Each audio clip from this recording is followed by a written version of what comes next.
मैं दुल्हन बनी बैठी थी। यह रात हर औरत के लिए उमंग भरी रात होती है, नए ख्वाब सजाने वाली रात में हमसफ़र की संगत का जो सोचकर हर लड़की ही शर्माती होगी। लेकिन मैं जिस उम्र में पहुंचकर दुल्हन बनी थी, मेरा दिल इन जज्बातों से खाली हो चुका था।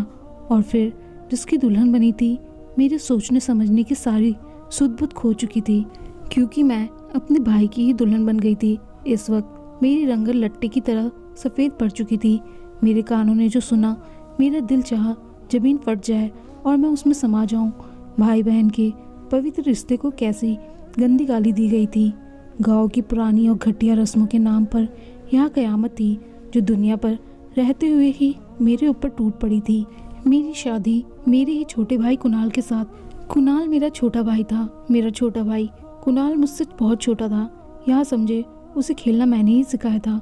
मेरे हाथ से वह निवाला लेकर खाया करता था। हमारा बचपन एक दूसरे के साथ गुजरा था। हर शाम मैं अपनी आंखों पर पट्टी बांध लेती थी और पूरे आंगन में उसे ढूंढती रहती। वह बेतहासा हंसता रहता। वह मुझे नैना जी कहकर पुकारता था। मुझे उसे कहती, कुणाल, या नैना जी क्या होता है? नैना जीजी कहो या फिर दीदी बोल। लेकिन मैं हमेशा नैना जी कहता था। कभी हम मिलकर कंचे खेलते, कभी कोयले से आंगन के फर्श पर ना जाने क्या क्या बनाते रहते। खेल में अपने भाई के साथ खेला करती थी। वह मेरी जिंदगी की एक अकेली खुशी था और मैं उसके लिए खुशी का कारण, क्योंकि कुणाल 10 साल का था जब मेरी माँ हमें छोड़कर चली गई थी। उस समय मेरी उम्र 18 साल थी। वह मेरी बहुत इज्जत करता था। हम दोनों में मोहब्बत भी बहुत थी। स्कूल से घर लौटते ही उसकी नज़र सबसे पहले मुझे ही ढूंढती थी। वह स्कूल से आता तो खाना खाते हुए मुझे स्कूल की ढेरों बातें करता। मैं उसे स्कूल का होमवर्क भी याद करवाती थी। हर बार वह स्कूल में फर्स्ट आता था। वह मुझसे बहुत मोहब्बत करता था। मेरे गले में बाहें डाल देता, कभी मेरे हाथ मोहब्बत से चूमने लगता। उस वक्त वह 10 साल का था। माँ के जाने की कमी शायद वह मेरी मोहब्बत पाकर भूल चुका था। मैं उसे समय 18 साल की हो चुकी थी। अब मेरे रिश्ते आने लगे थे। उनमें से एक रिश्ता सुनील का भी आया था। वह नौजवान हमारे पड़ोस में ही रहता था। अक्सर जब मैं छत पर कपड़े डालने जाती, वह अपनी छत पर होता था और मुझे देखकर मुस्कुराने लगता। अच्छा खुश शक्ल नौजवान था। मेरा दिल भी उसे देखकर जोर जोर से धड़कने लगता था। मैं घबराकर नीचे उतर जाती, लेकिन जब उसका रिश्ता मेरे लिए आया और पापा ने बिरादरी के बड़ों के सामने बात की तो एक तूफान सा उठ गया। सब कहने लगे, क्या पहले कभी हमारी बिरादरी में ऐसा हुआ है कि हम अपनी लड़की को गैर बिरादरी में दे दें?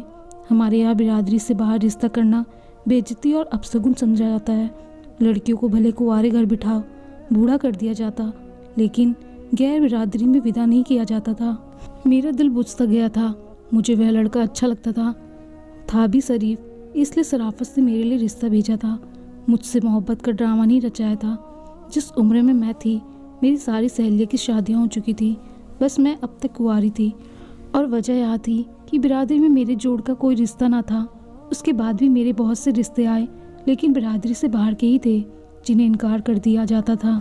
हालांकि उन्हीं रिश्तों में कोई कमी नहीं होती थी, सिवाय इसके कि वहाँ बाहर बिरादरी के होते थे, हमारी अपनी बिरादरी के नहीं होते थे।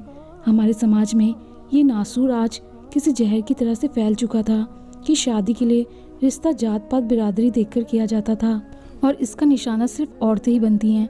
अपना घर, अपना पति, अपने बच्चे, यह सब इच्छाएं औरतों की नेचुरल से होती हैं, जो मेले जैसी लड़कियां अपने दिल में दबाए बाप की दहलीज पर बैठी बूढ़ी होकर मर जाती हैं, ताकि बिरादरी में बाप की नाक ऊंची रहे। मेरे भी ऐसे ही जज्बात पलते थे। जैसे जैसे मेरी उम्र बढ़ती जा रही थी, मेरे अपने घर की ख्वाहिश भी बढ़ रही थी, जिसका जिक्र कभी कभी कुणाल से भी कर देती थी। एक वही मेरा अपना था जो मेरी सुन लेता था। पापा तो दुकान से रात को ही लौटते थे। जब भी मेरे लिए कोई रिश्ता आता, मैं जानती थी कि इनकार ही कर दिया जाएगा, लेकिन फिर भी मेरा दिल नए सिरे से धड़कने लगता था। एक झूठी सी उम्मीद बन जाती थी कि शायद इस बार मेरी खुशियों की चाबी मिल जाए। हालांकि मुझे मालूम था ऐसा मुमकिन नहीं, लेकिन मुझे फिर भी ऐसे झूठे ख्वाब देखना अच्छा लगने लगा था, जो मैं जानती थी मेरी आंखों में बाद में किरकियों की तरह चुभकर मेरी आंखों को जख्मी कर देंगे। अब तो मैं अपने कमरे में बैठकर खूब रोया करती थी। जब मेरा रिश्ता आता और वो नाउम्मीद लौट जाता, मैं सोचती, यह मेरे साथ जुल्म है। अगर बिरादरी में मेरे जोड़ का कोई नहीं है तो इसमें मेरा क्या दोष है? आज भी मैं फूट फूट कर रो रही थी जब कुणाल मेरे कमरे में दाखिल हुआ। वह अभी अभी स्कूल से वापस आया था। मुझे रोता देखकर मेरे पास बैठ गया। इस समय उसकी उम्र 12 साल थी और मैं 20 साल की हो चुकी थी।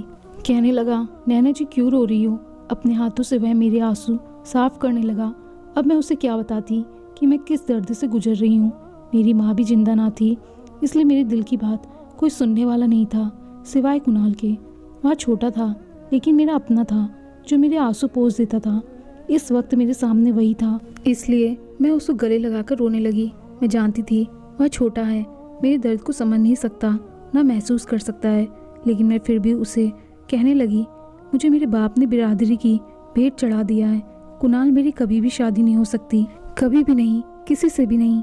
मैं इसी दहलीज पर बैठी बूढ़ी हो जाऊंगी। कुणाल से मेरे आंसू देखे नहीं जाते थे, क्योंकि उसके लिए भी मैं ही सब कुछ थी। वह कहने लगता, क्यों रोते हो नैना जी?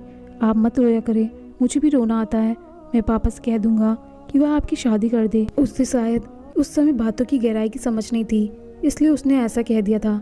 लेकिन मेरे आंसू देखकर उसके चेहरे पर तकलीफ ही नजर आने लगती थी, जैसे वह मेरे दर्द को महसूस करता था।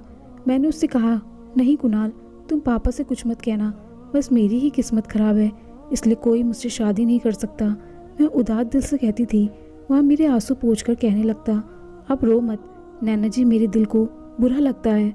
मुझे बड़ा होने दे, मैं आपसे शादी कर लूँगा और आपको खूब खुश रखूँगा। उसके छोटे से दिमाग को अब यह कहा पता था कि बहन भाई की शादी नहीं हो सकती। मैंने कहा, पगले, बहन भाई की कभी भी शादी नहीं होती, तुम तो मेरे छोटे भाई हो।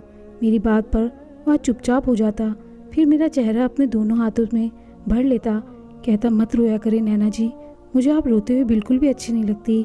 मैं उसकी खातिर दोनों हाथ अपने चेहरे से हटाकर चुप हो जाती और उसके हाथों को चूम लेती। मेरे भाई को मेरा कितना ख्याल था। मैं कहती, हाँ अच्छा है, चलो अब नहीं रोऊंगी, तुम अपने कपड़े बदल लो, मैं तुम्हारे लिए पराठा बनाती हूँ। थके हुए स्कूल से आए हो। वहाँ मेरे चुप हो जाने पर खुश हो जाता। वक्त कहाँ रुकता है, बस आगे की तरफ बढ़ता चला जाता है। अब मेरी उम्र 24 साल के ऊपर हो चुकी थी और हमारे गाँव में यह रिवाज था, अगर लड़की के जोड़ का रिश्ता ना मिलता तो उसकी शादी कम उम्र लड़कों से भी कर दी जाती थी, या फिर बड़ी उम्र के बूढ़े से। हम चाहकर भी इस रस्म को तोड़ नहीं सकते थे। मेरा भाई भी अब 17 साल का हो चुका था। मैं अपनी बढ़ती उम्र की वजह से कुछ उदास सी रहने लगी थी, तन्हाई में रहने लगी थी। यहाँ नहीं था कि मैं खूबसूरत नहीं थी, मेरी गिनती तो हसीन से हसीन लड़कियों में होती थी।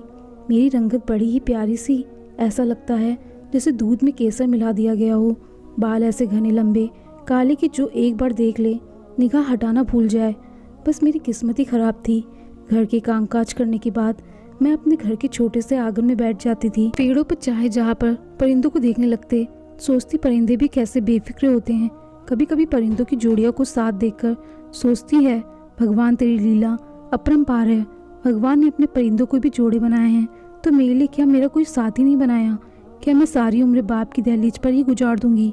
अभी मैं टूटे दिल से यही सोच रही थी कि किसी ने मेरी आंखों के ऊपर हाथ रखे थे। मैं जान गई थी यह हरकत किसकी है। एक ही तो भाई था मेरा, जो मुझे जब भी उदास देखता मेरे पास चला आता। मैं उसके हाथ अपनी आंखों से हटाकर कहा, कुणाल, बाज भी आ जाया करो, अब तुम बड़े हो गए हो। वह हंसने लगा, फिर मेरे बराबर रखी कुर्सी पर बैठ गया। कहने लगा, नैना जी, आप अकेली क्यों बैठी रहती हैं?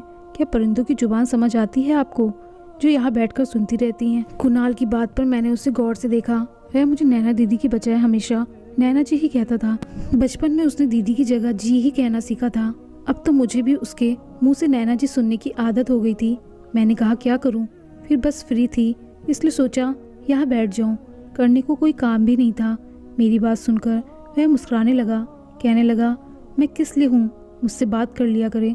मैंने कहा, तुम ही तो हो जिसकी वजह से घर में और मेरी जिंदगी में कुछ रौनक है। मेरी माँ तो जिंदा ना थी, घर में सिर्फ पापा और कुणाल ही होते थे। 3 लोगों के काम ही कितने होते हैं। मैं सारे काम निपटाकर या तो अकेली कमरे में बैठी रहती या फिर आंगन में चली जाती और चिड़ियों की चहचहाहट सुनती रहती। कुणाल जब घर पर होता मेरा दिल बहलाए रखता।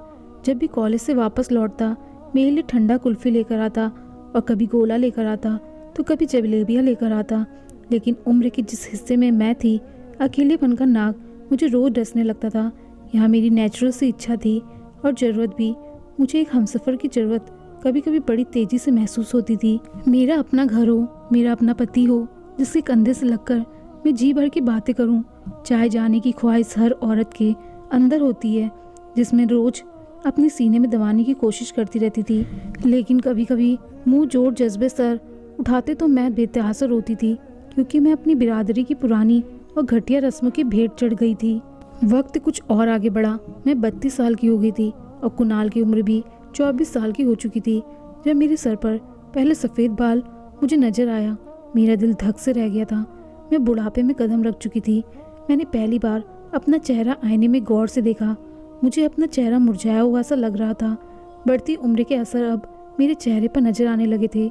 शायद मेरी ज़िंदगी खुशियों से भरी होती और मुझे किसी का प्यार मिला होता तो शायद मैं इतनी जल्दी बूढ़ी ना होती। लेकिन दिन भर के डिप्रेशन ने मुझे उम्र से पहले ही बूढ़ा कर दिया था। उस रात ना जाने क्यों मुझे बहुत रोना आया था। इतना रोई कि रात भर रोती रही। सुबह मेरी सूजी हुई आंखें देखकर कुणाल के चेहरे पर चिंता की लकीरें छा गई। मुझसे कहने लगा, नैना जी आप रोई हैं? मैंने कहा नहीं, बस सर में दर्द है। यह कहकर मैं सोफे पर बैठ गई, क्योंकि मैं जानती थी कुणाल को मेरे रोने से दुख होता है। अभी मैं सोफे पर बैठी ही थी कि अचानक से वह मेरे पास आकर बैठ गया। मेरा सर अपने हाथों से दबाने लगा। मैंने फौरन से उसे पीछे किया था। मैंने कहा, तुम यहाँ क्या कर रहे हो? मैं अभी मेडिसिन खाऊंगी तो ठीक हो जाऊंगी। वहाँ मेरा भाई था, इसलिए उसे तकलीफ का एहसास कुछ ज़्यादा ही होता था। लेकिन मुझे अच्छा नहीं लगा और वह भी 24 साल का हो गया था, नौकरी भी करने लगा था, कद में मुझसे ऊंचा निकल गया था। मैं उससे अब थोड़ी दूरी रखने लगी थी, लेकिन वह हर वक्त मुझसे चिपकने की कोशिश करता था। शायद वह मुझे कुछ ज़्यादा ही घुला मिला हुआ था। बचपन से मेरे साथ रहा था, इसलिए वही बचपना उसके अंदर अब भी मौजूद था। वह अब कभी कभी पापा की दुकान पर भी बैठ जाता था। पापा पहले तो हर वक्त कुणाल से उखड़े उखड़े ही रहते थे, डांटते भी रहते थे। लेकिन जब से कुणाल ने पापा का हाथ बटाना शुरू किया था, पापा को भी सुख मिल गया था। अब पापा कुणाल को कम ही कुछ कहते थे, लेकिन मेरी उदासी समय के साथ साथ अब बढ़ने लगी थी। मुझे अब अपनी शादी की उम्मीद ही नहीं रही थी। जिस उम्र में मैं कदम रख चुकी थी, उससे आगे तो अब बुढ़ापा ही था। एक बार मैं बीमार हो गई, मुझे बुखार हुआ तो कुणाल ही मुझे डॉक्टर के पास लेकर गया। मुझे बहुत तेज बुखार था। वापसी पर वह मुझसे कहने लगा, अब आप अपने कमरे में बस आराम करेंगे, कोई काम करने की ज़रूरत नहीं है। मैंने कहा, खाना पकाना है, कैसे आराम कर लूँ? पापा थके हुए घर आते हैं, अब क्या रोटी भी बनाकर ना दूँ? मेरी बात सुनकर वह कहने लगा, अगर एक दिन हम बाजार का खाना खा लेंगे तो कोई आफत नहीं आ जाएगी। आपको भी तो कुछ आराम की ज़रूरत है, हर वक्त हमारी चिंता करती रहती हैं। मैंने उसे छूते ही कहा कि आराम तो मुझे तब मिलेगा जब तुम्हारी शादी होगी, तुम्हारी घरवाली आएगी तो मेरी जान सुकून में आएगी। मेरी बात पर वह मुस्कुराने लगा, कहने लगा, उससे पहले तो आपकी शादी हो जाएगी, आपके बगैर मैं शादी नहीं करूँगा। कुणाल की बात सुनकर मेरा दिल एक बार फिर से उदास हुआ था कि उस बेचारे को अभी मेरी शादी की उम्मीद है, या शायद भाई ऐसे ही होते हैं, बहन के लिए खुशियों की दुआएं करने वाले। लेकिन जो कुछ मुझ पर बीतने वाला था, मुझे क्या खबर थी कि मैं कभी यह शब्द भी अपने भाई के लिए सुनूंगी। क़यामत तो मुझ पर उस वक्त टूटी जब मेरे पापा हम दोनों को छोड़कर इस दुनिया से चले गए। हम दोनों बहन भाइयों पर पापा की अचानक मौत ने क़यामत दे दी थी। मैं तो बिल्कुल टूट चुकी थी। मेरा रो रो कर बुरा हाल था। मेरे पापा मेरे लिए बहुत बड़ा सहारा थे, लेकिन यहाँ मेरी बदकिस्मती की वह भी अब हमारे पास ना रहे थे। लेकिन जैसे ही उनकी मौत हुई, हमारी बिरादरी में एक शोर सा मच गया था कि हम दोनों बहन भाई एक छत के नीचे नहीं रह सकते। या तो कुणाल घर से निकल जाए या फिर मुझसे शादी कर ले। और यहाँ सुनकर तो मेरे होश उड़ गए थे। वह मेरा भाई था, मैं भला कैसे उससे इस तरह का रिश्ता बना सकती थी? एक तो हम बेसहारा हो चुके थे, उस पर लोगों की इस तरह की बातों ने हमें कहीं का ना छोड़ा था। लेकिन हैरत का पहाड़ मुझ पर उस समय टूटा जब कुणाल ने मुझसे शादी के लिए हाँ कर दी। मैंने हैरत से आंखें फाड़े उसे देखा था। मैंने सबके सामने साफ मना कर दिया। मेरी बिरादरी के सारे बड़े लोग जमा थे और यह फैसला सुना दिया था, लेकिन मैं इस फैसले पर राजी नहीं थी। मैं भला कुणाल से शादी कैसे कर सकती थी? लेकिन मेरी एक ना सुनी गई और आज मैं दुल्हन बनी बैठी थी। शायद मुझसे बढ़कर बुरी किस्मत किसी लड़की की नहीं होगी जितनी मेरी थी। मेरा दिल पहली बार कुणाल के आने पर कांप सा गया था। वह कमरे में दाखिल हुआ। मैंने माथे पर बल डाले गुस्से से उसे घूरा था। मैंने कहा, शर्म नहीं आती तुम्हें यूँ मुंह उठाए मेरे कमरे में आते हुए? अभी के अभी मेरे कमरे से बाहर निकलो, क्योंकि मैं ऐसे किसी रिश्ते को नहीं मानती। जैसे यह गाँव वाले जोड़े बैठे हैं। मेरे सख्त शब्दों पर वह कहने लगा, आप इस वक्त गुस्से में हैं नैना जी, आराम करें, हम कल बात करेंगे। उसके इतने सुकून पर मुझे और भी गुस्सा आने लगा था। पढ़ा लिखा होकर भी वह गांव वालों की जहालत पर सर झुक गया था। कैसी बेगैरतों वाली बात थी। मैं उसकी बड़ी बहन थी, कैसे उसने इस जाहिल पंचायत की बात मान ली थी। ऐतराज क्यों नहीं उठाया था, आवाज़ क्यों नहीं उठाई थी। चलो, लड़कियों को तो गाँव वाले दबाकर अपनी रस्मों की भेंट चढ़ा देते हैं, लेकिन मर्द, क्या मर्द भी मजबूर और बेबस होते हैं? नहीं, वह ऐसा बुज़दिल तो नहीं था। मैं रात भर रोती रही थी। सुबह जब मेरी आँख खुली, कुणाल मेरे कमरे में ही था और मेरे पास बैठा था। मुझे जगह देखकर मुस्कुरा कर कहने लगा, उठ गई आप? ना जाने क्यों मुझे उसकी मौजूदगी अब बुरी लगने लगी थी। मैं फ़ौरन से उठकर बैठ गई। वह कहने लगा कि वह पापा की दुकान पर जा रहा है और तुम घर का दरवाज़ा बंद कर लो। यह कहकर वह चला गया। रात तक मैं सोच चुकी थी कि मुझे क्या करना है। मैं अपनी ज़िंदगी इन गाँव वालों की नज़र कर चुकी थी। हो सकता है कुणाल मजबूर हो गया हो, इसलिए कुणाल की ज़िंदगी बर्बाद नहीं होने दूंगी और ना ही कुणाल के साथ ऐसा कोई रिश्ता निभाऊंगी। उसकी शादी में किसी अच्छी लड़की से करवाऊंगी। शाम को मैंने कुणाल से कहा कि वह शहर में नौकरी कर ले, हम यहाँ गांव में सब कुछ बेचकर शहर चले जाएंगे। मैं जानती थी कि शहर में जाकर हम आज़ाद ज़िंदगी गुजार सकते हैं। अजीब बात यह थी कि वह मेरी बात मान गया था। पापा की सारी ज़मीन, घर और दुकान मेरे नाम पर था। मैंने वह बेच दिया। शहर में कुणाल को नौकरी भी मिल गई। हमने वहाँ अपना घर भी ले लिया। अब मैं आज़ाद थी। मैंने कुणाल से कहा कि जो रिश्ता ज़बरदस्ती गांव वालों ने हमारा जोड़ा है वह बिल्कुल बेबुनियाद है। तुम मेरे भाई हो, हमारे बीच इसके अलावा और कोई रिश्ता नहीं है, इसलिए तुम अपनी मर्जी से जहाँ चाहे शादी कर सकते हो। मुझे कोई ऐतराज़ नहीं होगा। मेरी बात सुनकर वह कुछ देर तो मुझे गौर से देखता रहा, फिर ठंडी आह भरकर जो बात उसने मुझसे कही मेरे रोंगटे खड़े होने के लिए काफ़ी थे। क्या बेकार की बात कर रहा था वह, जो आज तक मैंने कभी सोची तक ना थी, मेरे दिमाग में गुजरी तक ना थी। मैं तो उसकी बात सुनकर हैरत से देख रही थी। अपनी बात कहने के बाद तो मुझसे बोला, नैना जी, बहुत इंतज़ार करवा लिया आपने मुझसे। इससे ज़्यादा सब्र की उम्मीद मुझे मत रखिएगा। मेरी आपसे शादी हुई है और मैं इस पूरे मन से निभाऊंगा। मैं जब ऑफिस से वापस आऊँ मुझे आप दुल्हन की तरह तैयार मिलिएगा। बहुत खूबसूरत सा जोड़ा पहन लीजिएगा। यह कहकर वह मुझे हैरान छोड़कर जा चुका था। इसकी बात सुनकर तो मेरे होश उड़ गए थे। गुस्से से मेरे कान तक गर्म हो गए थे। वक्त ने मुझे कैसी अंधेरी खाई में लाकर फेंका था। मुझे अंदाजा तक नहीं था कि उसकी इतनी घटिया घटिया सोच होगी। मुझे कुणाल की इतनी गिरी हुई सोच पर अफसोस हो रहा था। मेरे और अपने रिश्ते को कौन सा नया घटिया रंग देना चाहता था वह। मुझे गांव छोड़कर शहर आने का भी क्या फ़ायदा हुआ था। कुणाल की सोच तो वैसे ही गिरी हुई निकली थी। मैंने उसकी किसी बात को नहीं माना था। जब वह ऑफिस से लौटा मुझे उसी हुलिया में देखकर सीरियस हो गया था।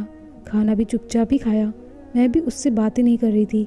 वह खाना खाते हुए लगातार मुझे ही देख रहा था। मैं ना चाहते हुए भी नर्वस होने लगी थी। मुझे उसके साथ इस घर में रहते हुए सुरक्षा की बजाय घुटन का एहसास हो रहा था। मेरा दिल चाह रहा था खुद को ख़त्म कर लूँ। होश तो मेरे उस समय उड़े जब मैं किचन के बर्तन धोकर किचन की साफ सफाई कर रही थी और वह किचन में दाखिल हुआ। मेरे हाथ से डस्टिंग का कपड़ा लिया और सेल पर फेंक दिया। मेरा हाथ पकड़कर किचन से बाहर ले जाने लगा। मैंने कहा, मेरा हाथ छोड़ो कुणाल, यह क्या बदतमीजी है। अब वह छोटा सा तो था नहीं जिससे मैं खुद को आसानी से छुड़ा सकती।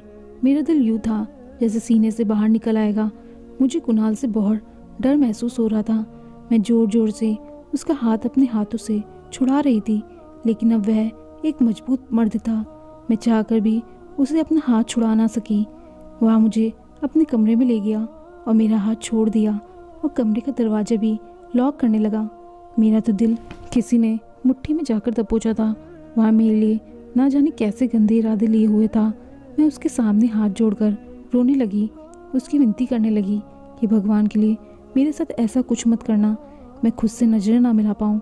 लेकिन वह एकदम रिलैक्स था। कहने लगा, मुझे मेरा हक चाहिए। बचपन से मोहब्बत करता हूँ आपसे। कई कई घंटे आपको देखा करता था।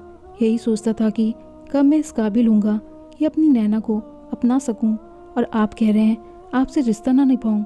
मैंने आपको कभी अपनी बहन नहीं समझा और ना कभी कहा है आपकी। अब तक मैंने शादी इसलिए तो नहीं होने दी, वरना पापा तो मुझे कब से कहते थे मेरी बच्ची का मेरे बाद क्या होगा। मैं चाहता हूँ गांव की ज़मीन बेचकर शहर चला जाऊँ ताकि वह गांव के रिवाजों से नैना को बचा लूँ और उसकी शादी कर दूँ। जब मैं पापा का यह इरादा सुना तो मुझे लगा कि आपकी किसी और से शादी हो गई तो मैं कैसे आपके बगैर जीऊँगा। मुझे बचपन से आपको देखने की, आपके साथ बातें करने की, आपके करीब रहने की आदत सी हो गई थी।